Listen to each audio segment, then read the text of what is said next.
So after you've set some goals for what you want to accomplish and why you are here with us, staffing is going to be your number one important piece to get started. Remember that staffing is essentially your sales relationship accelerator.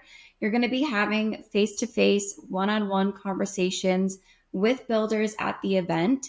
So make sure you're sending the right team members who are going to help you achieve the goals that you set, leaders on your sales team, influential and persuasive individuals who are going to carry the conversations with these builders and prospective customers, and strong conversational team members who can guide the guests and get them talking. Remember, for every one-on-one meeting you have, if you have more than 18, you're going to need 2 staff members to accommodate all of these meetings. So there are a lot of B2B events out there in the world that aren't necessarily the salesperson's realm.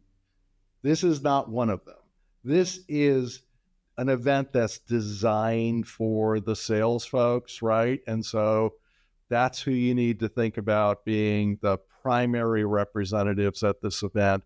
And we're hoping you'll send your strongest sellers, the ones that can dig deep for pain and the ones who can be informational as well as persuasive. Yeah, another thing that I think is important here, again, on the one staff member per 18 meetings, you want to make sure that if you have, even 20 or 25 meetings, that you have an additional person that you think is comfortable having a one-on-one meeting without you.